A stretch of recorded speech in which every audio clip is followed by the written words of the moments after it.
Hello everyone, my name is Priyanshi Jain. Welcome back to my YouTube channel. So आज के इस video lecture के अंदर हम लोग डिस्कस करेंगे अबाउट द जियार्डिया लैम्बलिया, जो कि मोस्ट इंपॉर्टेंट पैरासाइट है। तो आज के इस वीडियो लेक्चर के अंदर हम डिस्कस करेंगे जियार्डिया लैम्बलिया के बारे में, जिसमें हम स्टार्ट करेंगे फ्रॉम द इंट्रोडक्शन में हम ये देखेंगे कि जियार्डिया लैम्बलिया है, इस पैरासाइट को किस क्लासिफिकेशन, किस कैटेगरी के अंदर मेंशन करा गया है, इसकी डिस्कवरी क्या रही है, इसकी हिस्ट्री क्या रही है, इस चीज को हम डिस्कस करेंगे। उसके बाद हम डिस्कस करेंगे इसकी मॉर्फोलॉजी को।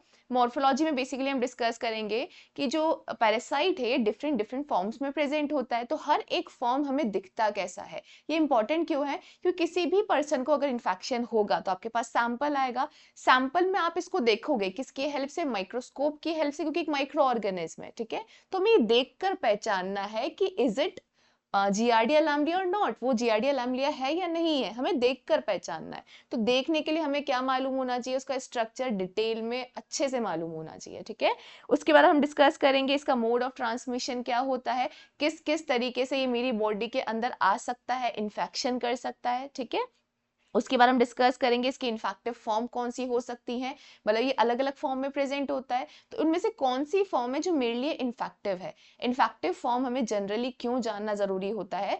क्योंकि हमें पता है कि वैक्सीनेशन एक तरीका होता है किसी भी इन्फेक्शन से बचने का। ठीक है, तो वैक्सीनेशन में हम क्या यूज में लेते हैं? कभी हम एंटीजेंस यूज में लेते हैं, कभी हम एंटीबॉडीज यूज में लेते हैं। तो हमें ये जरूर मालूम होना चाहिए कि हमें कौन सा फॉर्म है जो हमारे लिए इन्फेक्टिव है, उसी का हम एंटीजन बनाएंगे, उसी के अगेंस्ट हम एंटीबॉडीज बनाएंगे, इसलिए हमें इन्फेक्टिव फॉर्म भी मालूम होनी चाहिए। उसके बाद हमें उसकी लाइफ साइकिल के बारे में डिस्कस करेंगे कि मेरी बॉडी में जब ये पैरासाइट आया, तो जब वो आया तो कौन कौन सी स्टेजेस से वो गया, कैसे वो मल्टीप्लाई हुआ, कैसे उसने मेरे अंदर डिजीज करा। ठीक है, तो जिससे हम ये ट्रीटमेंट में हमें हेल्प करता है, तो हमें लाइफ साइकिल भी हमें पूरा अच्छे से मालूम होना चाहिए। उसके बाद हम डिस्कस करेंगे इसकी पैथोजेनेसिस क्या रहती है, मेरी बॉडी में आता है तो ये कौन कौन से स्टेप्स लेता है जिससे मुझे डिजीज करता है तो कौन कौन सी प्रॉब्लम्स देता है। तो पैथोजेनेसिस को भी हम डिटेल में डिस्कस करेंगे। उसके बाद हम डिस्कस करेंगे इसके क्लिनिकल फीचर्स को, अब इसने मेरी बॉडी में आके डिजीज करी है तो कौन कौन से सिम्टम्स मेरी बॉडी के अंदर जनरेट होंगे। ठीक है, ये किस में हेल्प करेगा कि जब मेरे पास पेशेंट आएगा तो वो कंप्लेन बताएगा कि मुझे पेट में दर्द हो रहा है, मुझे काफी डायरिया की प्रॉब्लम हो रही है, वो कुछ सिम्टम्स बताएगा जिससे आप रिलेट कर पाओगे कि हाँ ये इसको प्रॉब्लम हो सकती है। तो क्लिनिकल फीचर्स भी काफी जरूरी चीज है। उसके बाद हम the most important thing lab diagnosis पे फोकस करेंगे कि मेरे पास जब सैंपल आया तो मैंने कौन कौन से टेस्ट करे जिससे मुझे पता लग सके कि इसको जियार्डिया का इन्फेक्शन है। ठीक है, उसके बाद हम डिस्कस करेंगे इसके ट्रीटमेंट को एंड देन फाइनली प्रिवेंशन को। तो सबसे पहले स्टार्ट करते हैं फ्रॉम दी इंट्रोडक्शन। इंट्रोडक्शन में देखिए, सबसे पहले हम रिवाइज करते हैं कि जियार्डिया लैम्बलिया एक पैरासाइट है। ठीक है, तो पैरासाइट क्या होता है? पैरासाइट एक ऐसा माइक्रो ऑर्गेनिज्म होता है जिसे अपने सर्वाइवल के लिए, अपने सर्वाइवल को सस्टेन करने के लिए किसी दूसरी बॉडी की जरूरत होती है। ये ऐसा माइक्रो ऑर्गेनिज्म है जो खुद से सर्वाइव नहीं कर सकता, इसको सर्वाइव करने के लिए दूसरी बॉडी की जरूरत होती है, और उस दूसरी बॉडी को हम क्या बोलते हैं? होस्ट बोलते हैं, क्योंकि होस्ट से क्या लेता है? न्यूट्रिशन लेता है, शेल्टर लेता है, और फिर जाके वहां पे सर्वाइव कर पाता है। ठीक है, तो पैरासाइट एक ऐसा माइक्रो ऑर्गेनिज्म है। अब पैरासाइट को फर्दर दो कैटेगरीज में डिवाइड करा गया है।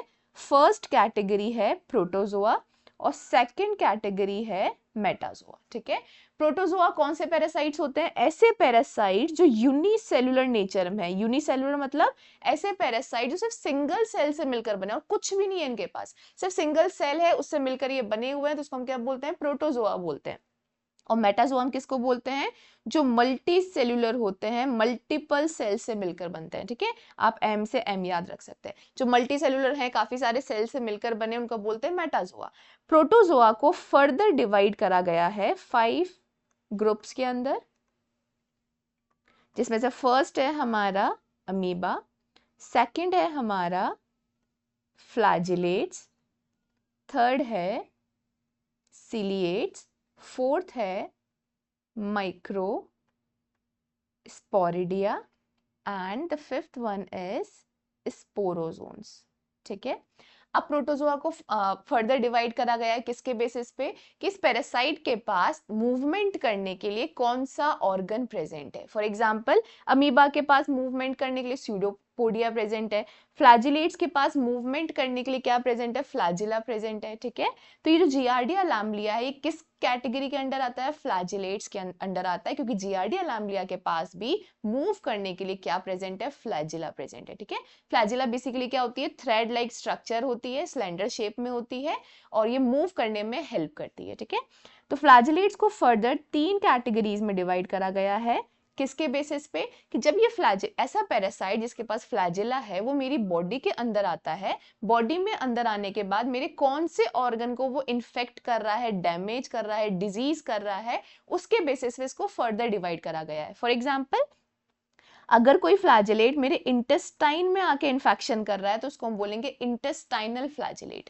अगर कोई फ्लैजिलेट मेरे जेनाइटल ट्रैक्ट में आके इन्फेक्शन कर रहा है तो उसको बोलेंगे जेनाइटल फ्लैजिलेट। अगर वो मेरे ब्लड में आके इन्फेक्शन कर रहा है तो उसको हम बोलेंगे फिर हीमोफ्लैजिलेट, ठीक है।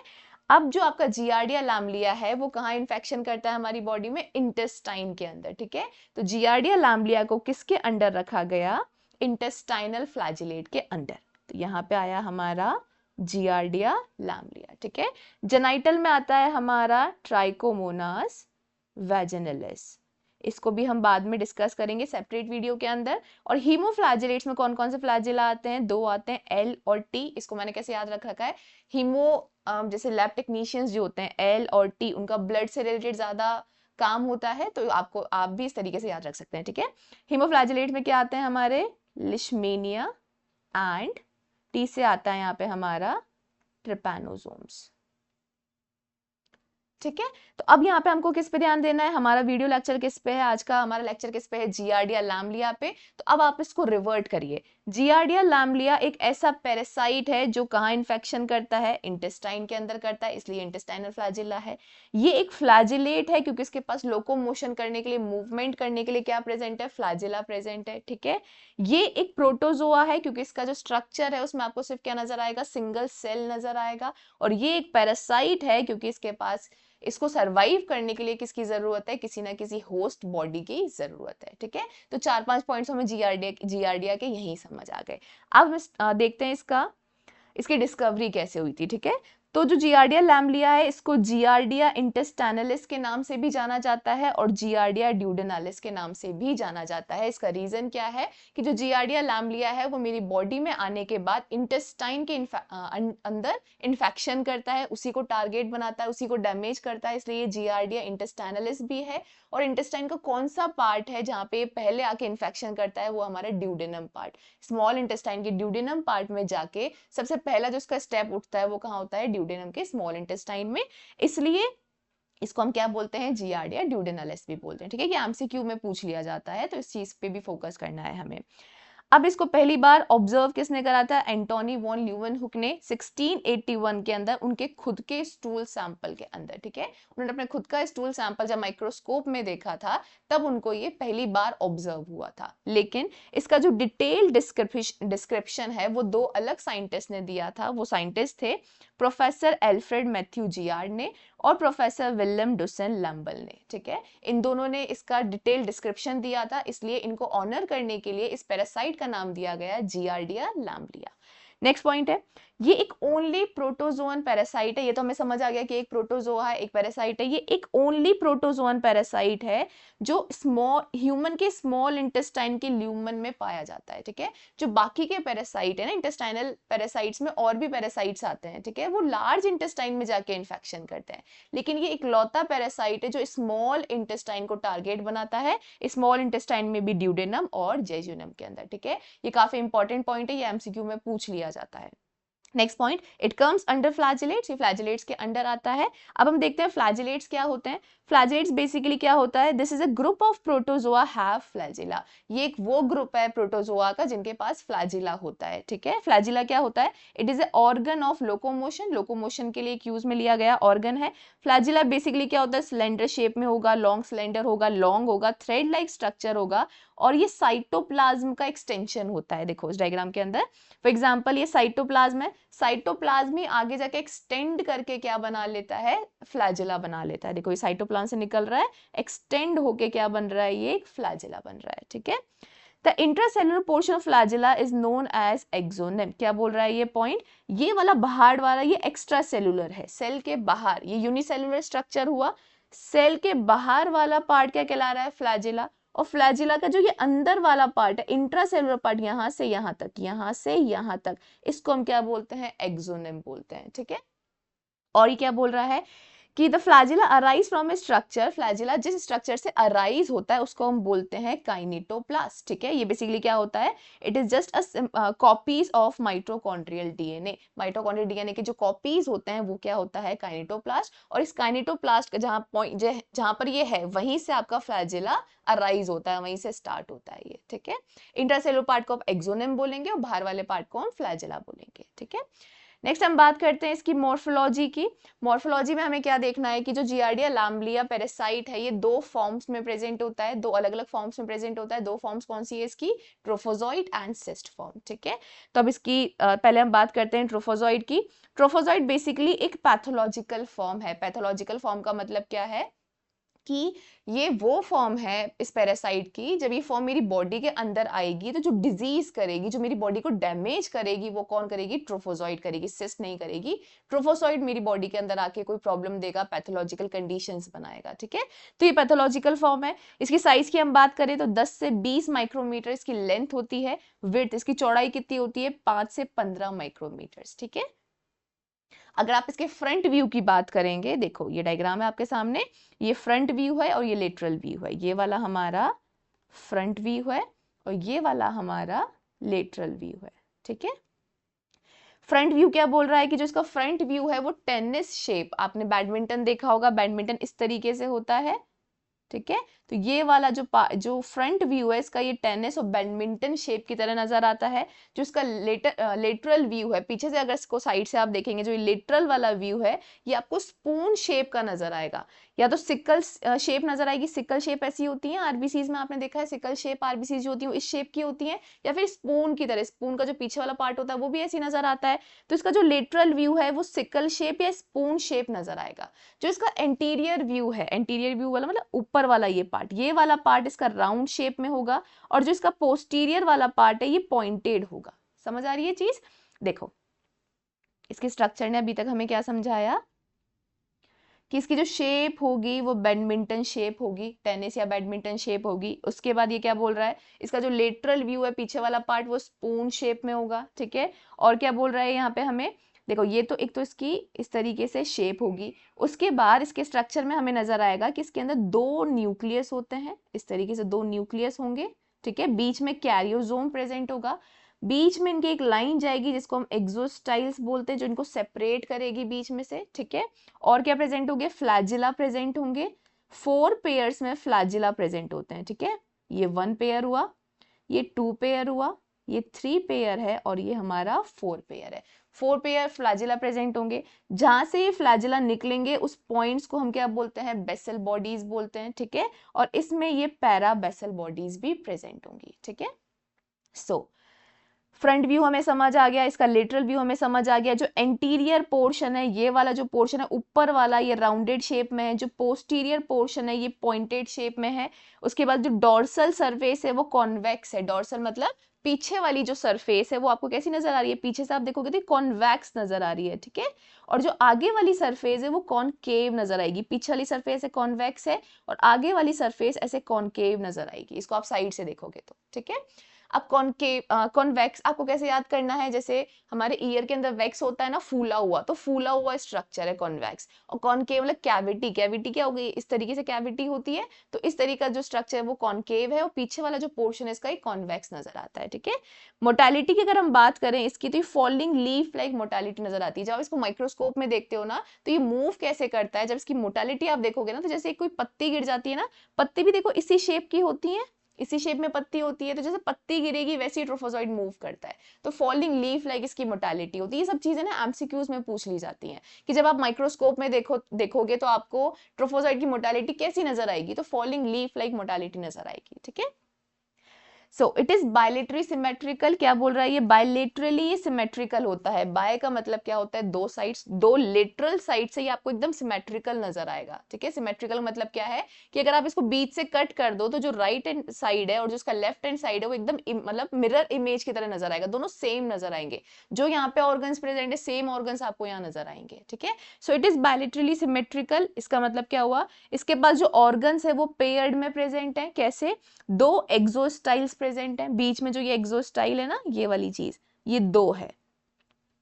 तो अगर मैं इसको कट कर दूंगी तो एक एक्सोस्टाइल इधर आ जाएगी, एक एक्सोस्टाइल इधर आ जाएगी, टोटल दो है, पेयर में प्रेजेंट है। इट हेल्प्स इन एक्सोस्टाइल जो है, अब देखो हम इसके एक एक इंट्रासेल्युलर पार्ट को देख रहे हैं और उनका क्या फंक्शन है वो समझ रहे हैं, ठीक है। तो एक्सोस्टाइल्स क्या करेगी, लोकोमोशन में हेल्प करेगी बाय सपोर्टिंग फ्लैजिला। हमें पता है स्ट्रोफोजॉइड में क्या प्रेजेंट है, फ्लैजिला प्रेजेंट है, तो एक्सोस्टाइल उसी को हेल्प करती है, उसको सपोर्ट करती है जिससे फ्लैजिला इजीली मूव कर सके। दूसरा फंक्शन है इसका अटैचमेंट का। जब ट्रोफोजॉइड मेरे स्मॉल इंटेस्टाइन में आता है ना, तो वो मेरी स्मॉल इंटेस्टाइन की लेयर से आके अटैच हो जाता है। तो किसकी हेल्प से अटैच होता है, ये जो एक्सोस्टाइल है वो उसको हेल्प करता है अटैचमेंट के अंदर। तीसरा फंक्शन है इसका कैरियोकाइनेसिस। बेसिकली जब न्यूक्लियस का डिवीजन होता है ना, जब ट्रोफोजॉइड्स मल्टीप्लाई करते हैं तो न्यूक्लियस का डिवीजन होता है, तो उस प्रोसेस को हम बोलते हैं कैरियोकाइनेसिस। तब भी एक्सोस्टाइल वहां पे क्या करता है, हेल्प करता है, इसका रोल प्ले करता है अपना ये। नेक्स्ट इसके अंदर दो न्यूक्लियाई होंगे, ठीक है, एक इधर साइड है एक इधर साइड है, जिसमें बीच में क्या प्रेजेंट होगा, कैरियोसोम प्रेजेंट होगा। सेकेंड पॉइंट है इसमें दो सकिंग डिस्क होंगी। देखो ये न्यूक्लियस था ना, बीच में कैरियोसोम है, इसके बाहर वाला जो ये पार्ट है यहाँ पे ये दो सकिंग डिस्क प्रेजेंट है। इनका काम क्या होता है कि जब ये प्रोफोजॉइड मेरे इंटेस्टाइन में आके जाके अटैच होता है ना, तो सकिंग डिस्क की हेल्प से अटैच होता है। ट्रोफोजॉइड ऐसे जा रहा है जा रहा है जा रहा है, ठीक है। जब इसको अटैच होना है तो किसकी हेल्प से अटैच होगा, ये सकिंग डिस्क की हेल्प से यहाँ पे अटैच हो जाएगा, ठीक है। तो दो सकिंग डिस्क इसमें प्रेजेंट होती है, ये कॉनकेव शेप में होती है, इस तरीके से डिस्क लाइक स्ट्रक्चर होता है, वेंट्रल सरफेस पे प्रेजेंट होती है और ये अटैचमेंट में हेल्प करती है। किससे अटैचमेंट, जब ये इंटेस्टाइन के एपिथेलियम टिश्यू के साथ अटैच होती है तो वहां पे ये हेल्प करती है, ठीक है। नेक्स्ट पॉइंट है 4 पेयर्स ऑफ फ्लैजिला प्रेजेंट होते हैं, 4 पेयर्स प्रेजेंट होते हैं, इसका मतलब 8 फ्लैजिला प्रेजेंट होंगे फ्रॉम दी, और ये कहां से इमर्ज होते हैं, बेसल बॉडी से। मैंने अभी बताया कि फ्लैजिला जहां से निकलते हैं इस पॉइंट को कहा जाता है basal bodies. So it used for the movement which allow it to swim within the intestinal lumen of the host, ठीक है।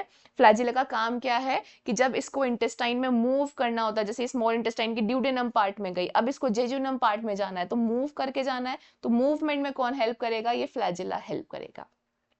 नेक्स्ट है इसके अंदर पैराबेसल बॉडीज भी होती हैं, यहाँ पे इस तरीके से पैराबेसल बॉडीज होती हैं जो सॉसेज शेप में नजर आती हैं। इनका फंक्शन क्या होता है, ये स्ट्रक्चर में सपोर्ट करती हैं, अटैचमेंट में भी हेल्प करती हैं। जब होस्ट मतलब जब ये ट्रोफोजॉइड मेरे होस्ट की सेल से, मेरे स्मॉल इंटेस्टाइन की सेल से अटैच होता है तब ये हेल्प करती हैं, और सेल डिवीजन में भी इनका रोल होता है, ठीक है। तो ये पैराबेसल बॉडी के फंक्शन हुए। तो यहाँ पे हमने क्या समझ लिया, मॉर्फोलॉजी समझ ली कि ट्रोफोजॉइड हमें बाहर से कैसा नजर आता है और इसके अंदर क्या क्या चीजें प्रेजेंट है, उनके फंक्शंस क्या है। तो हमने एनाटॉमी भी देख ली और इसकी फिजियोलॉजी भी देख ली, ठीक है।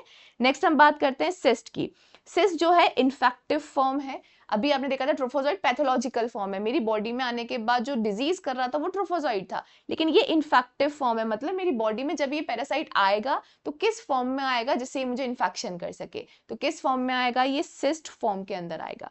सिस्ट फॉर्म इसकी इन्फेक्टिव फॉर्म भी है और डायग्नोस्टिक फॉर्म भी है। मतलब जब मेरे पास लैब के अंदर सैंपल आता है तो स्टूल सैंपल आता है, स्टूल सैंपल में अगर मुझे देखना है कि जियार्डिया का इन्फेक्शन हुआ है या नहीं हुआ है, डायग्नोसिस करनी है, तो जो डायग्नोसिस की फॉर्म है उस सैंपल के अंदर भी आपको क्या नजर आएंगे, सिस्ट नजर आएंगे।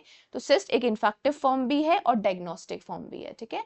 हम देखो हर एक वर्ड को है ना एकदम तोड़कर अच्छे से समझ रहे हैं, जिससे चीज हमें याद करने में, किसी भी चीज को लर्न करने में काफी हेल्प हो जाए, ठीक है।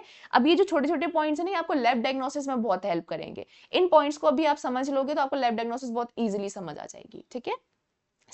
इसकी शेप की बात करें तो ये ओवल शेप में होता है। न्यूक्लियस की बात करें तो यहाँ पे 2 पेयर में न्यूक्लियस प्रेजेंट होता है, मतलब टोटल यहाँ पे 4 न्यूक्लियाई होते हैं, ठीक है। 2 पेयर में तो टोटल कितने न्यूक्लियाई हुए, यहाँ पे 4 न्यूक्लियाई हुए, और इसमें भी बीच में क्या प्रेजेंट होता है, कैरियोसोम प्रेजेंट होता है न्यूक्लियस के स्ट्रक्चर में। नेक्स्ट हम बात करें सिस्ट वॉल की, तो इसमें डबल लेयर सिस्ट वॉल होती है जो हाइलीन की बनी है, ठीक है। एक्सोस्टाइल्स की बात करें तो एक्सोस्टाइल्स भी प्रेजेंट होते हैं इसके बीच में, जो डिवाइडिंग लाइन है बीच के अंदर। देखो बहुत सिंपल स्ट्रक्चर है इसका, ये रहा सिस्ट। सिस्ट क्या बोल रहा है कि ये ओवल स्ट्रक्चर में है, बीच में एक्सोस्टाइल प्रेजेंट है, 4 न्यूक्लियाई प्रेजेंट है 2 पेयर में, हर न्यूक्लियस के बीच में कैरियोसोम प्रेजेंट है और यहाँ पे ये पैराबेसल बॉडीज प्रेजेंट है। ठीक है, बस इतना ही इसका स्ट्रक्चर है। नेक्स्ट इसका जो इंपॉर्टेंट पॉइंट है वो ये है कि जब यंग सिस्ट होती है ना, ये तो आपके सामने मैच्योर सिस्ट का स्ट्रक्चर है, मैच्योर सिस्ट से पहले एक यंग सिस्ट होती है। उन यंग सिस्ट में हमें क्या मिलते हैं, रेमनेट्स ऑफ फ्लैजिला, मतलब कुछ अवशेष मिलते हैं। रेमनेट्स का मतलब होता है अवशेष, कुछ पार्ट्स मिलते हैं फ्लैजिला के और कुछ पार्ट्स मिलेंगे सकिंग डिस्क के। लेकिन किसके अंदर, यंग सिस्ट के अंदर। जब आप माइक्रोस्कोपी कर रहे हैं उसके अंदर आपको अगर कुछ रेमनेट्स नजर आ रहे हैं फ्लैजिला के या सकिंग डिस्क के, तो आपको ये पता लगना चाहिए कि ये यंग सिस्ट है, ये मैच्योर सिस्ट नहीं है, क्योंकि मैच्योर सिस्ट में ये चीज नजर नहीं आती है। ठीक है, इस पॉइंट को मैं और डिटेल में समझाऊंगी जब हम पैथोजेनेसिस कवर करेंगे। ठीक है, तो नेक्स्ट हम डिस्कस करते हैं अबाउट दी पैथोजेनेसिस। तो नाउ अब हमारे सामने है पैथोजेनेसिस। ठीक है, इस डायग्राम की हेल्प से हम बहुत इजीली समझेंगे इस चीज को। पैथोजेनेसिस का जो फर्स्ट स्टेप है, फर्स्ट स्टेप क्या होगा कि जो पैरासाइट है ये मेरी बॉडी के अंदर एंटर कर रहा है। किस फॉर्म में एंटर करेगा, सिस्ट फॉर्म में एंटर करेगा। मैच्योर सिस्ट मेरी बॉडी के अंदर आएगी। किस जरिए से आएगी, अगर मैं कोई कंटामिनेटेड फूड और वाटर ले लेती हूँ। किससे कंटामिनेटेड, मतलब जो मैं फूड और वाटर ले रही हूँ उसके अंदर अगर ये सिस्ट प्रेजेंट है तो ये इस तरीके से मेरी बॉडी के अंदर एंटर कर जाएगा। ठीक है, तो पहला स्टेप क्या है कि कोई भी ह्यूमन अगर इसको इन्फेक्शन होता है तो किसके थ्रू होगा, अगर वो इंजेस्ट करेगा जियार्डिया लैम्ब्लिया के सिस्ट को, किसके थ्रू, कंटामिनेटेड फूड और वाटर के थ्रू, तो ये जो सिस्ट है वो बॉडी के अंदर घुस जाएगा। ठीक है, अब ये सिस्ट घुस गया, फूड पाइप से कहाँ गया, ये स्मॉल इंटेस्टाइन के अंदर गया, सॉरी स्टमक के अंदर गया। स्टमक में क्या होता है, अभी हमने स्ट्रक्चर में देखा था कि सिस्ट के बाहर सिस्ट वॉल प्रेजेंट होती है, डबल लेयर में प्रेजेंट होती है, हाइलिन की बनी हुई होती है। ठीक है, तो ये जो सिस्ट वॉल है ना, इसकी वो इतनी रिजिड है जो इसको प्रोटेक्ट करती है स्टमक के इन्वायरमेंट से। इस स्टमक के अंदर जो गैस्ट्रिक इन्वायरमेंट बना हुआ है वो इन्वायरमेंट इसको क्या नहीं कर पाता, डैमेज नहीं कर पाता। और सिर्फ स्टमक को पास करके कहाँ चली जाती है, स्मॉल इंटेस्टाइन के अंदर चली जाती है। ठीक है, स्मॉल इंटेस्टाइन के भी कौन से पार्ट में जाएगी, ड्यूडेनम पार्ट में जाएगी। वहां पर क्या होगा, एक्सिस्टेशन होगा। एक्सिस्टेशन का मतलब क्या होता है, सिस्ट अपने आप को अब कन्वर्ट करेगी ट्रोफोजॉइड्स के अंदर। ठीक है, जैसे उसको फेवरेबल कंडीशंस मिलेगी स्मॉल इंटेस्टाइन में जाके ड्यूडेनम पार्ट में, तभी सिस्ट अपने आप को किस में कन्वर्ट कर देगा, ट्रोफोजॉइड के अंदर कन्वर्ट कर देगा। इसी को हम क्या बोलते हैं, excystation. So in duodenum part of small intestine one cyst releases 2 trophozoites. एक सिस्ट क्या रिलीज करती है, 2 ट्रोफोजॉइड्स को रिलीज करती है। ठीक है, फिर क्या होगा, जो अब ट्रोफोजॉइड्स बन गए, अब ट्रोफोजॉइड खुद भी क्या करेंगे, डिवाइड करेंगे, मल्टीप्लाई करेंगे, अपनी भी कॉपीज बनाएंगे, 1 से 2, 2 से 4 बनेंगे, जैसे ज्यादा से ज्यादा ये इन्फेक्शन कर सके। ठीक है, सो ट्रोफोजॉइड्स डिवाइड करेगा, मल्टीप्लाई करेगा, किसके थ्रू, बाइनरी फिजन के थ्रू। ठीक है, कौन सा binary fission, longitudinal binary fission. ठीक है, लॉन्गिट्यूडनल का मतलब क्या होता है कि जब पेरेंट बॉडी अपने मतलब अपने लॉन्ग वाले एक्सेस पे डिवाइड करती है ना, इस तरीके से 1 से 2 बन रहे हैं इस एक्सेस पे, तो उसको हमको लॉन्गिट्यूडनल बाइनरी फिजन बोलते हैं। और 1 से 2 कॉपीज बनने को हम बाइनरी फिजन बोलते हैं। ठीक है, तो यहाँ पे ट्रोफोजॉइड्स मल्टीप्लाई करना स्टार्ट करेगा। अब ट्रोफोजॉइड अच्छी खासी मात्रा में बन गया है, अब क्या करेगा, ये इन्फेक्शन करेगा, इसको अपना सर्वाइवल करना है। तो इन्फेक्शन कैसे करेगा, ये पहले ड्यूडेनम पार्ट में आया, सिस्ट आया, सिस्ट ने ट्रोफोजॉइड में कन्वर्ट करा, ट्रोफोजॉइड्स काफी सारी कॉपीज में बन गया। अब ट्रोफोजॉइड क्या करेगा, ट्रोफोजॉइड के स्ट्रक्चर में आपने देखा था सकिंग डिस्क प्रेजेंट होती है, उस सकिंग डिस्क की हेल्प से ही ट्रोफोजॉइड यहाँ पे आके अडेयर हो जाएगा, चिपक जाएगा। ठीक है, यहाँ पे एक इंपॉर्टेंट पॉइंट है, ध्यान रखिएगा कि जो ट्रोफोजॉइड जियार्डिया लैम्ब्लिया के जो ट्रोफोजॉइड्स होते हैं वो इस टिश्यू की लेयर को क्रॉस नहीं करते, वो सिर्फ यहाँ पे अटैच रह के यहीं से नरिशमेंट खींचने की कोशिश करते हैं। जो भी इनको चीज चाहिए ना, न्यूट्रिशन, वो यहीं से खींचने की कोशिश करते हैं, सक करते हैं। इसको सकिंग डिस्क बोलते हैं, जिसकी हेल्प से अटैच होते हैं। ठीक है, और जहां हमने एंटमीबा हिस्टोलाइटिका के ट्रोफोजॉइड्स को पढ़ा था, वो क्या होते हैं, इन्वेजिव होते हैं। वो इस लेयर को क्या कर जाते हैं, क्रॉस करके अंदर जाने की कोशिश करते हैं, पूरी लेयर को डैमेज कर देते हैं। ये एक इंपॉर्टेंट डिफरेंस है इन दोनों के बीच में, क्योंकि दोनों ही इंटेस्टाइनल है, दोनों ही इंटेस्टाइन के अंदर इन्फेक्शन कर रहे हैं। जियार्डिया का जो ट्रोफोजॉइट है वो सिर्फ टिश्यू पे अडेयर होकर रहता है, सिर्फ चिपक कर रहता है और यहीं से न्यूट्रिशन को लेने की कोशिश करता है। ठीक है, अब क्या होगा, देखो ये जो लेयर है ये इंटेस्टाइन की लेयर है। हम नॉर्मली क्या करते हैं, जब हम खाना खाते हैं तो हमारा फूड कहाँ जाता है, इंटेस्टाइन के अंदर जाता है। अब हमारे फूड में जो भी न्यूट्रिशन प्रेजेंट है, विटामिन प्रेजेंट है, फैट प्रेजेंट है, प्रोटीन्स है, कार्बोहाइड्रेट्स है, तो यही इंटेस्टाइन क्या करती है, उनको एब्जॉर्ब करने का काम करती है।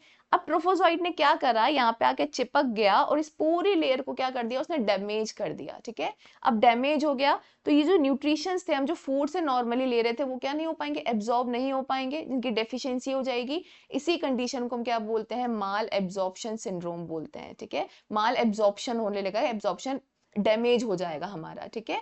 तो जो जियार्डिया लैम्ब्लिया का पैथोजेनेसिस है वो फाइनली क्या कॉज कर देता है, माल एब्जॉर्प्शन कॉज करता है, ठीक है। सो नेक्स्ट स्टेप क्या है, ट्रोफोजोइट्स अटैच होंगे एपिथेलियम सरफेस के साथ स्मॉल इंटेस्टाइन की, और क्या कॉज करेंगे, जिसकी वजह से क्या होगा, एब्डोमिनल पेन फील होगा पेशेंट को, क्योंकि वो एब्डोमेन के अंदर पेन फील होने लगेगा, उसको क्रैम्प्स जैसे फील होने लगेंगे, क्रैम्प्स मतलब एक सिकुड़न सी आ जाती है ना, वो चीज फील होगी, डिसेंट्री की प्रॉब्लम हो सकती है, डायरिया हो सकता है, ठीक है। वो क्यों होगा, अभी पैथोजेनेसिस हम और इसको डिटेल में डिस्कस करेंगे। एक बार सुपरफिशियली है ना, आपको एक इमेज बनानी है दिमाग के अंदर कि हो क्या रहा है। सिस्ट आया, स्टमक में गया, रेजिस्ट करा, स्टमक के गैस्ट्रिक एनवायरनमेंट में उसका कोई फर्क नहीं पड़ा, स्मॉल इंटेस्टाइन के ड्यूडेनम पार्ट में गया, वहां जाके वो ट्रोफोजॉइड में कन्वर्ट हुआ, ट्रोफोजॉइड स्मॉल इंटेस्टाइन के जाके अटैच हो रहा है, वो हमारी इंटेस्टाइनल सरफेस को पूरा डैमेज कर रहा है, जिससे चीजें एब्जॉर्ब नहीं कर पा रहे, तो माल एब्जॉर्प्शन हो रहा है, पेशेंट को एब्डोमिनल पेन फील हो रहा है, क्रैम्प्स हो रहे हैं, डिसेंट्री हो रहा है, ये सब चीजें होना स्टार्ट हो रही है, ठीक है। फिर फाइनली जो ट्रोफोजॉइट्स है वो अपनी फ्लैजिला की हेल्प से मूव करके कहाँ जाएगा, स्मॉल इंटेस्टाइन के जेजुनम पार्ट में जाएगा, ठीक है। और वहां जाके जो ट्रोफोजॉइट है वो अपने आप को वापस सिस्ट में कन्वर्ट कर लेगा, जिसको हम बोलते हैं एनसिस्टेशन, और जो ये सिस्ट है फिर हमारे लार्ज इंटेस्टाइन के थ्रू, हमारे स्टूल के थ्रू बाहर पास आउट हो जाएगी, ठीक है। सो फाइनली क्या होगा, जो ये सिस्ट है ये काफी रेजिस्टेंट होती है, क्योंकि अपने आजू बाजू क्या बना लेती है, डबल लेयर बना लेती है, ठीक है, सिस्ट वॉल की। तो ये इन्फेक्टिव फॉर्म है and can survive for months, ये महीनों तक सर्वाइव कर सकती हैं बाहर, क्योंकि अपने आसपास अपने चारों तरफ क्या बना लेती है, ऐसी लेयर बना लेती है जिससे इनको जो बाहर का कंडीशंस है वो कोई इफेक्ट नहीं डालता, ठीक है। So this is about the pathogenesis, जिसमें हमने देखो सुपरफिशियली क्या समझा, सिस्ट आई, एक्स स्टेशन से क्या बना, ट्रोफोजॉइट्स बना, ठीक है। कितने ट्रोफोजॉइट्स बने, 2 ट्रोफोजॉइट्स बने, एक से 2 ट्रोफोजॉइट्स बना रही है। उसके बाद ट्रोफोजॉइट्स बाइनरी फिजन की हेल्प से, लॉन्गिट्यूडनल बाइनरी फिजन की हेल्प से डिवाइड होगा डॉटर ट्रोफोजॉइट्स के अंदर, फिर वापस एनसिस्टेशन होगा और सिस्ट बनाएगा, और सिस्ट वापस क्या करेगी, अपनी साइकिल को वापस रिपीट करेगी, ठीक है। चलिए अब हम और डिटेल में समझते हैं about the pathogenesis. So infection जो है वो कैसे आया, injection of water and food के थ्रू मेरी बॉडी के अंदर आया। कौन अंदर आएगा, mature quadri nucleated cyst enter करेगी, मेच्योर और ऐसी सिस्ट जिसके पास 4 न्यूक्लियस है, ठीक है। स्टमक के अंदर गया, सिस्ट पास करेगा एसिडिटी ऑफ स्टमक को, जो गैस्ट्रिक एनवायरनमेंट उसको पास कर देगा, क्यों, क्योंकि जो उसकी सिस्ट वॉल है वो काफी रिजिड है, और जो सिस्ट है वो कहाँ चला जाएगा, स्मॉल इंटेस्टाइन के अंदर चला जाएगा। नेक्स्ट जो एक्सिस्टेशन है, अब कहाँ होगा, वो ड्यूडेनम के अंदर एक्सिस्टेशन होगा, मतलब ये मूव करके कहाँ चला गया, ड्यूडेनम पार्ट में चला गया। अच्छा, यहाँ पे आपको मुझे एक और चीज इंपॉर्टेंट बतानी है, अभी हमने मॉर्फोलॉजी पढ़ी थी ना, तो मॉर्फोलॉजी में हम एक बार वापस पैथोजेनेसिस पे आते हैं। देखो मॉर्फोलॉजी में हमने 3 चीज देखी थी, एक तो ट्रोफोजॉइट होता है, बेसिकली मोटी मोटी 2 चीज होती हैं, ट्रोफोजॉइट और सिस्ट। सिस्ट में क्या होती है, 2 फॉर्म्स प्रेजेंट होती हैं, एक होती है यंग सिस्ट, ठीक है, और एक होती है मैच्योर सिस्ट। इस चीज को मैं वापस आपको क्यों रिवाइज करा रही हूँ, क्योंकि अगर आप एक बार पैथोजेनेसिस मॉर्फोलॉजी को कोरिलेट कर लोगे ना, तो आपको पूरी कंप्लीट जो ये कहानी है ना, स्टोरी है, वो अच्छे से समझ आ जाएगी, ठीक है। अब देखो सबसे पहले मेरी बॉडी के अंदर क्या आया, अभी हमने देख लिया कि इमेजिनेशन बना ली कैसे कैसे इन्फेक्शन हो रहा है, मेरी बॉडी में सबसे पहले क्या आया, सिस्ट आया। सिस्ट के आजू अब सिस्ट आया मेरी बॉडी के अंदर, ठीक है, कहाँ गया, स्टमक के अंदर गया। आपको यहाँ पे कॉन्सेप्ट दिमाग में रखना है कि कोई भी ऑर्गेनिज्म अपने सर्वाइवल को सस्टेन करने के लिए अपने आप को अडेप्ट करता है, वैसी उसकी मॉर्फोलॉजी होती है, वैसी अपने स्ट्रक्चर को बना के चलता है। फॉर एग्जाम्पल सिस्ट मेरी बॉडी में आया, स्टमक में गया, स्टमक में क्या था, आसपास गैस्ट्रिक इन्वायरमेंट था, तो उसको इफेक्ट ना हो इसलिए उसने अपने चारों तरफ क्या बना के रखी, डबल लेयर हाइलीन की बना के रखी, ठीक है, जिससे उसको स्टमक का कोई फर्क ना पड़े। स्टमक से उसको कुछ मिलना नहीं है, तो उसको वहां पे सिर्फ सर्वाइव करना है, तो उसने अपने आजू बाजू क्या बना ली, सिस्ट वॉल बना ली। अब ये कहाँ गया, हमारे स्मॉल इंटेस्टाइन में गया, ड्यूडेनम पार्ट में गया, अब इसको यहाँ से कुछ मिल सकता है, ठीक है। तो अब क्या करेगा, ये अपने अंदर कुछ चेंजेस लाएगा, मतलब सिस्ट अपने आप को किस में कन्वर्ट करेगा, ट्रोफोजॉइड के अंदर कन्वर्ट करेगा। अब इसको क्या करना है, मेरी जो यहाँ पे टिश्यू लेयर आ गई, अब इसको वहां से न्यूट्रिशंस मिल सकते हैं, क्योंकि स्मॉल इंटेस्टाइन में तो जाके मेरे न्यूट्रिशन एब्जॉर्ब होते हैं, स्टमक में तो नहीं होते हैं, तो स्मॉल इंटेस्टाइन में इसको न्यूट्रिशंस मिलेंगे, तो वहां जाके अपने आप के अंदर क्या बनाएगा, सकिंग डिस्क बनाएगा, जिससे यहाँ पे जाके जुड़ सके और उसे सक करके अपने न्यूट्रिशंस को ले सके, ठीक है। तो सकिंग डिस्क आई। अब इसको मूव करके और भी जगह जाना है, ठीक है, इसको डिवाइड भी करना है, तो इसने अपने न्यूक्लियस को, अपने आप के न्यूक्लियस को मैच्योर करा। अब इसको और भी जगह जाना है, तो इसने अपने आप के अंदर फ्लैजिला बनाना स्टार्ट करा, जिससे ये मूव करके दूसरी जगह जा सके, ठीक है। तो ट्रोफोजोइट में हमें क्या मिले, सकिंग डिस्क मिली, फ्लैजिला मिली। अब ट्रोफोजोइट वहां पे अच्छे से मल्टीप्लाई कर गया, सब कर गया। अब इसको अपनी स्पीशी को सस्टेन करके चलना है, और ज्यादा स्पीशीज क्रिएट करनी है, दूसरी स्पीशीज पे भी इसको काबू करना है। तो ट्रोफोजोइट क्या करेगा, वापस अपने आप को सिस्ट में कन्वर्ट करेगा, ठीक है। अब जब ट्रोफोजोइट सिस्ट में कन्वर्ट हो रहा है, तो ट्रोफोजोइट सबसे पहले यंग सिस्ट में कन्वर्ट होता है, इसलिए यंग सिस्ट के अंदर मुझे ट्रोफोजोइट के कुछ टुकड़े नजर आएंगे, मतलब मुझे कुछ फ्लैजिला के टुकड़े नजर आएंगे, मुझे कुछ सकिंग डिस्क के टुकड़े नजर आएंगे। लेकिन जब ये फाइनली पूरी मैच्योर सिस्ट में कन्वर्ट हो जाएगा, अब मैच्योर सिस्ट को सिर्फ क्या चाहिए, कम से कम चीजों में इसको सर्वाइव करना है। तो कम से कम इसको फ्लैजिला की जरूरत नहीं है, इसको बाहर के एनवायरमेंट में सर्वाइव करना है, कि ज्यादा टेम्परेचर में ही सर्वाइव कर ले, कम टेम्परेचर में ही सर्वाइव कर ले, कहीं एसिडिक एनवायरमेंट है तो सर्वाइव कर ले। तो ये अपने आसपास चारों तरफ वापस क्या बना लेगा, सिस्ट की वॉल बना लेगा, और जो बाकी चीजें थी फ्लैजिला, सकिंग, इन सबको छोड़ देगा, ठीक है। तो ये चीज आपको पैथोजेनेसिस से भी कोरिलेट करनी है, यही चीज आपको मॉर्फोलॉजी से भी कोरिलेट करनी है, जिससे आपको और सिंपली समझ आ जाएगा, ठीक है।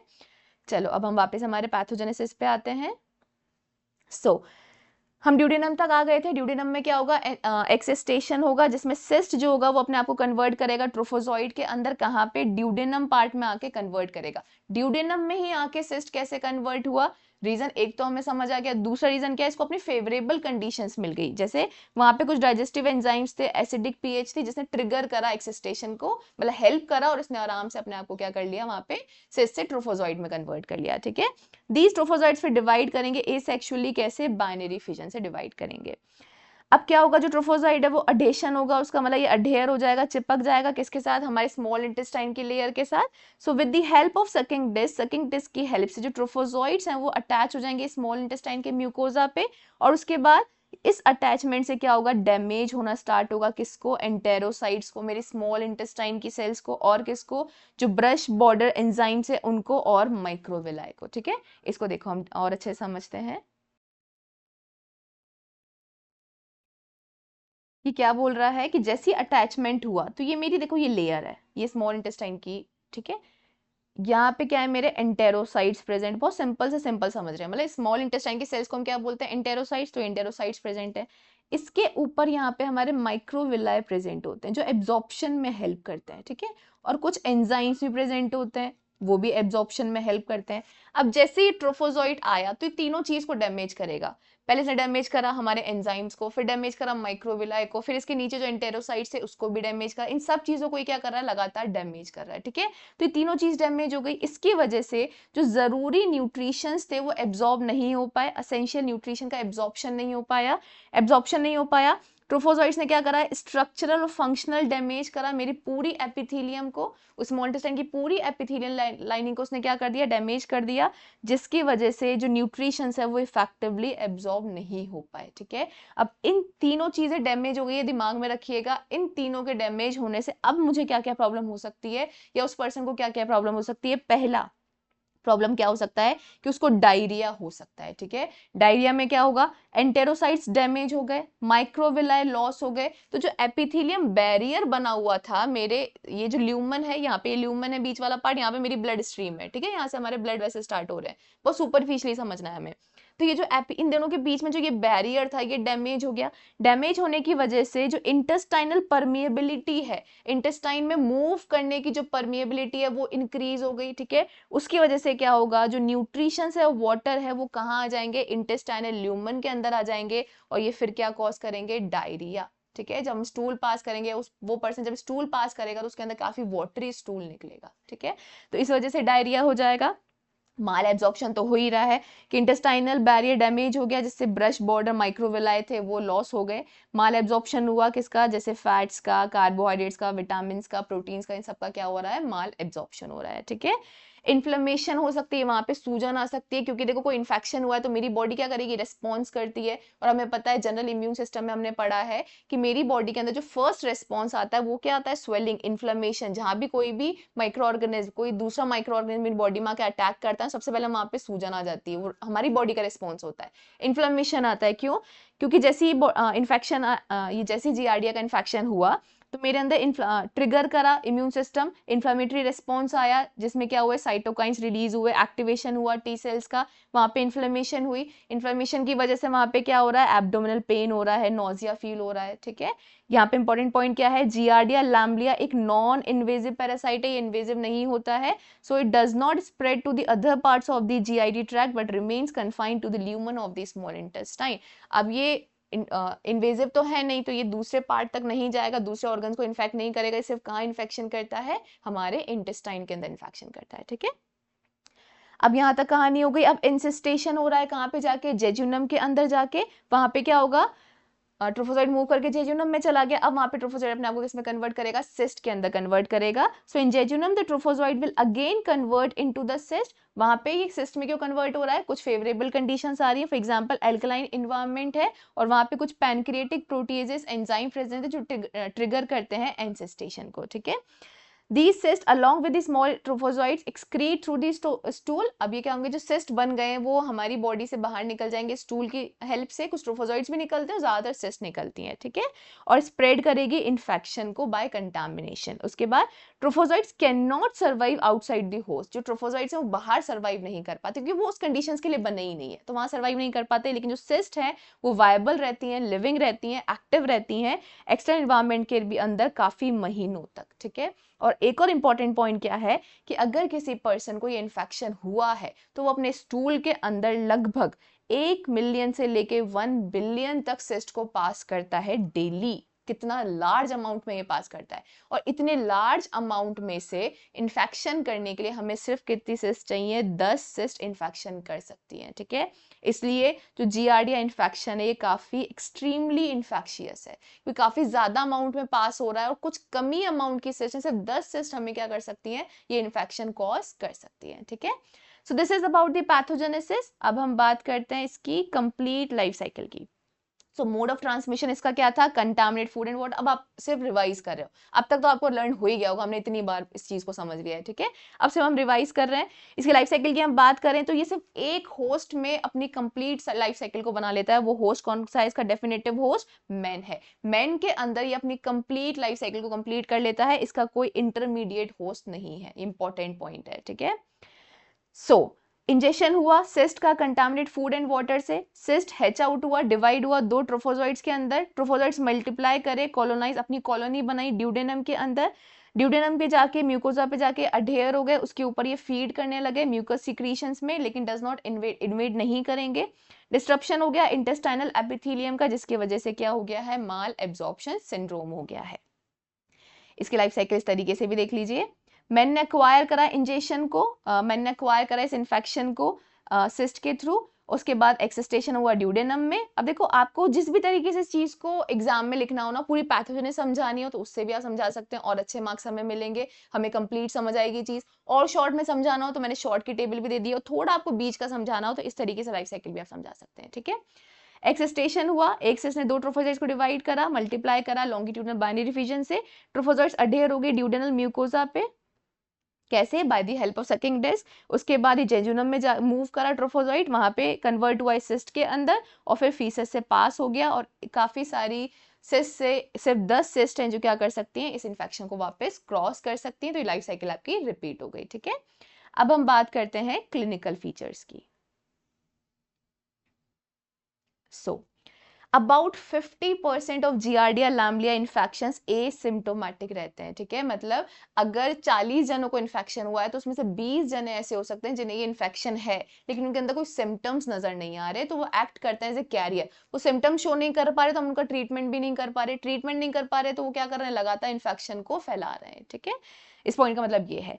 अब क्लिनिकल फीचर्स में क्या है कि ये क्या करता है, माल एब्जॉर्प्शन सिंड्रोम करता है। इस माल एब्जॉर्प्शन सिंड्रोम के अंदर ये पूरा ग्रुप ऑफ डिजीज है, सिंड्रोम का मतलब क्या होता है, ग्रुप ऑफ डिजीज। इसके अंदर क्या क्या आ रहा है, एब्डोमिनल पेन हो रहा है, नोजिया फील हो रही है, वॉमिटिंग हो रही है, क्यों, क्योंकि एपिथेलियम डिस्ट्रॉय हो रहा है स्मॉल इंटेस्टाइन का, इसलिए ये सब चीज हो रही है। सेकेंड, माल एब्जॉर्प्शन हो रहा है फैट का, इसकी वजह से क्या होता है, देखो आपने डाइट में क्या लिया, फैट लिया, फैट कहाँ गया, स्मॉल इंटेस्टाइन के अंदर गया, वहां पे जाके एब्जॉर्ब नहीं हो पा रहा है, एब्जॉर्ब नहीं हो पा रहा तो स्टूल में क्या निकलेगा, मेरे फैट निकलना स्टार्ट करेगा। तो जब हमारे स्टूल सैंपल में हमें काफी चीजें फैटी नजर आए, ठीक है, ऑयली नजर आ रही है, काफी सारा फैट नजर आ रहा है, तो हम क्या बोलते हैं, उस कंडीशन को टीटोरिया बोलते हैं, ठीक है। तो जब ये चीज होगी तो हम क्या बोल रहे हैं, माल एब्जॉर्प्शन का फैट का होगा तो उसकी वजह से क्या हो रहा है, पेशेंट को टीटोरिया कंडीशन नजर आ रही है। It's leads to foul smelling, काफी स्मेलिंग फॉल होगी। प्रोफ्यूज और फ्रॉथी डायरिया होगा। प्रोफ्यूज का मतलब क्या होता है, काफी लिक्विड, मतलब लिक्विड डायरिया होगा, क्योंकि डायरिया हुआ था तो लिक्विड फॉर्म में नजर आएगा आपको स्टूल। फ्रॉथी का मतलब क्या होगा, फॉर्म लाइक स्ट्रक्चर, झाग जैसे नजर आते हैं ना, वैसा नजर आएगा कि उसमें फैट निकल रहा है। ये सारी कंडीशंस आपको पैथोजेनेसिस से ही समझ आ रही है, ठीक है, इसे पैथोजेनेसिस को बहुत अच्छे से समझना है हमें। माल एब्जॉर्प्शन हो रहा है डाइसैक्राइड का, जिसकी वजह से लैक्टोज, जाइलो, ये सब चीजें निकल रही हैं, लीडिंग टू लैक्टोज का इंटॉलरेंस होना स्टार्ट हो जाएगा। माल एब्जॉर्प्शन होगा विटामिन ए, B12, आयरन, सबका माल एब्जॉर्प्शन हो रहा है। माल एब्जॉर्प्शन हो रहा है प्रोटीन का, तो प्रोटीन लूजिंग एंटेरोपैथी, मतलब एंटेरो का मतलब क्या है, यहाँ पे स्मॉल इंटेस्टाइन की बात हो रही है, इंटेस्टाइन की बात हो रही है, वहां पे पैथी मतलब डिजीज हो रही है, जिसकी वजह से हम प्रोटीन को क्या कर रहे हैं, लॉस कर रहे हैं, प्रोटीन हमारे स्टूल में जाके निकल रहा है, ठीक है। तो ये हमारी क्लिनिकल फीचर्स की बात हो गई। तो आज के इस वीडियो लेक्चर के अंदर हमने डिस्कस कर लिया इंट्रोडक्शन को, मॉर्फोलॉजी को, मोड ऑफ ट्रांसमिशन को, इन्फेक्टिव फॉर्म को, लाइफ साइकिल को, पैथोजेनेसिस को और क्लिनिकल फीचर्स को। नेक्स्ट वीडियो लेक्चर के अंदर हम डिस्कस करेंगे लैब डायग्नोसिस को, ट्रीटमेंट को और प्रिवेंशन को। So yeah, this is all about this video lecture. I hope आपको ये lecture easily, simply समझ आया होगा. If you like this video, please like, share, and subscribe to my YouTube channel. Thank you so much for watching.